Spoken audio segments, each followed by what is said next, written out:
La légende de la princesse Énimie. Dans le royaume de Clotaire II, roi des Francs, tous les jeunes barons en âge de se marier parlent de la princesse Énimie et de son incroyable beauté. Chaque jour, le roi reçoit une demande pour la main de sa fille, mais la princesse n'est pas seulement resplendissante, elle est aussi d'une grande vertu et ne cesse de repousser ses prétendants. Ma fille, tu as l'âge de prendre époux, cesse de te comporter comme une enfant, lui dit un jour le roi avec lassitude. Père, je ne veux consacrer ma vie qu'à Dieu et me dévouer aux plus démunis. Telle est sa volonté, vous ne pouvez rien y faire. Puisque tu t'entêtes ainsi, je choisirai moi-même ton époux, s'emporte le roi avant de quitter la pièce. Énimie fond en larmes. Désespérée, elle invoque le seul qui puisse lui venir en aide. Seigneur, aie pitié de moi. Prends ma beauté, que plus un homme ne s'intéresse à moi. Épuisée, elle finit par s'endormir.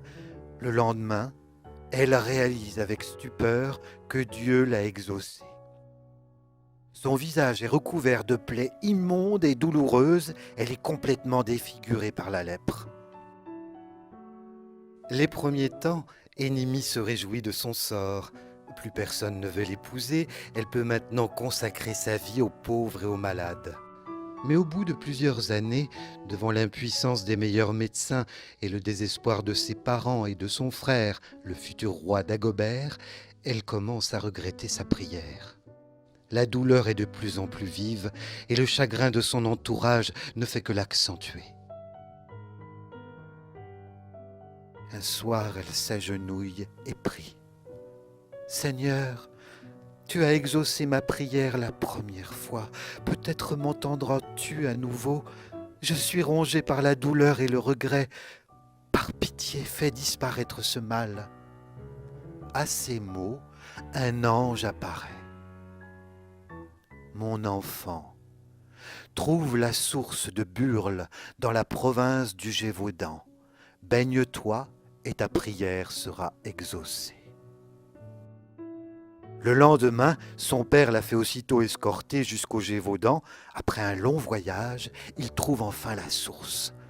Énimie s'y plonge et par miracle, toutes ses plaies disparaissent. Merci Seigneur, s'exclame-t-elle avec joie. Tout le cortège est en liesse.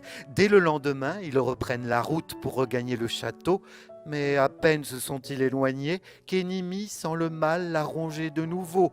Le cortège rebrousse chemin, Énimie se baigne dans la source et le miracle se reproduit. Ils repartent, mais plus ils s'éloignent, plus la maladie est virulente.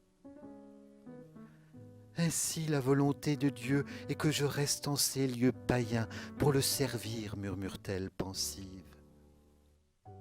La princesse s'installe dans une grotte au creux de la montagne, laissant une grande partie de son escorte regagner le château.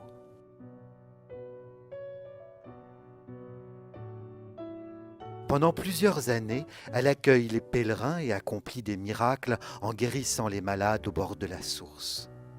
Elle fonde un monastère dont elle est nommée abbesse par l'évêque Hilaire de Mende. Mais le drac, l'une des incarnations du diable, voit d'un bien mauvais œil la présence de la sainte. Aussi sort-il régulièrement des gouffres de la montagne pour détruire le bâtiment. Épuisée par ses persécutions et déterminée à chasser le démon définitivement, Énimie demande l'aide de l'évêque Hilaire. Ensemble, ils le combattent et le poursuivent à travers la montagne. La course est effrénée jusqu'à une falaise surplombant le Tarn. Là, à bout de force, Hilaire invoque la montagne. C'est alors que d'énormes rochers s'écrasent sur le drac, l'obligeant à regagner les enfers, fou de rage. Aujourd'hui encore, on peut apercevoir le chaos des roches au pas de souci. Un peu plus loin, on peut aussi s'émerveiller devant l'ermitage, la grotte où, après le combat, Sainte Énimie s'est retirée pour finir ses jours.